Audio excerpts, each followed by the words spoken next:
મગફળીની અંદર આપણે ઓલા ઉપરથી છટાય 19 12 32 16 045 કંઈક 52 એવું કંઈક આવે તો ખરું બધું અલગ અલગ ડોઝ.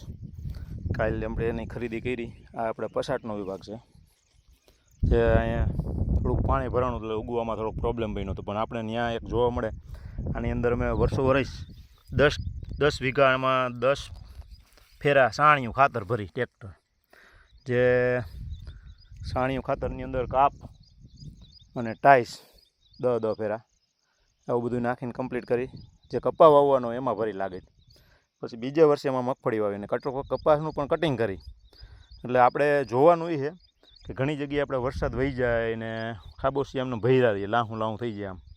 આમાં અમારે એ વસ્તુ ન થાય, કેમ કે આમાં જે આપણે ખાતર ને ડૂસો, જમીનની અંદર કાંઈ પણ ડૂસો નાખીને આપણે, એટલે એની અંદર અળસિયા અને જમીનને જે જીવજંતુ જે આપણે બેક્ટેરિયા આપણે ઉપયોગી હોય એનો ખોરાક મળી રહે નથી.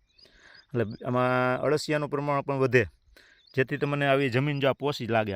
આમાં કેમ ઓલું કાંઈ અળસિયા થોડો દર કાઢ્યો હોય એવું લાગે. જો આ બધું એ છે. એટલે આની અંદર કદાચ જેવો તો વરસાદ આવેલો બરોબર સૂંઘી જાય, પણ આપણે ઘણા ખેતર એવા હોય કે એની અંદર લાહું થઈ ગયું હોય કે એમાં અળસિયું કે જે બેક્ટેરિયા જોતા હોય એની અંદર આપણે હોય નહીં ટૂંકમાં. કેમ કે એને આપણે ખારિયાનો ડૂસો હોય તો આપણે વેચી નાખીએ, એને હેળવીને આપણે ખાઈડમાં નાખતા નથી. પણ હકીકતમાં તમારે એ ખાઈડમાં નાખી દેવો અને એની માથે 2-3 ટેલર કદાચ લઈને ખાતર નાખવું, ટાઈસ નાખવી, કાપ નાખવો, એવું કરીને ખાતર બનાવીને પછી તમે ભરો અને કોઈ પણ કપા વાવો એની અંદર તમે એનો ઉપયોગ કરો. પછી એનું તમને કપાનું ઉત્પાદન અથવા કોઈ પણ પાકનું ઉત્પાદનમાં તમને ઘણો બધો ફેર પડશે. આ આપણે 24 નંબર છે. એક 5 દાંડવે 2 વીઘા છે, એક 9 દાંડવે 2 વીઘા છે. રાઈટ ઓણ આપણે આનો પ્રયોગ કરવાનો છે.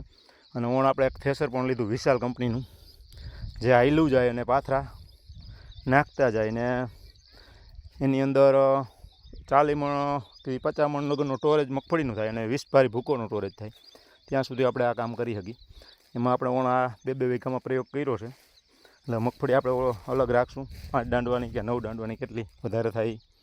એટલે એ પણ પ્રયોગ આપણે બતાવવો છે, જેથી 5 દાંડવાની અંદર આપણે ખળની દવા મગફળીમાં ઘણા એને ઘા ખાઈ જાય છે ને થોડુંક પીડેસ મારતું પણ મેં જોયું આજ નરસિંહભાઈની વાડીએ ને 10 ક્યારામાં નહોતી મારી તો એ મગફળીનો કલર ને વૈધ બધું સારું હતું. પણ આમાં આપણે વૈધ અટકાવવાની દવા છાંટવી પડે.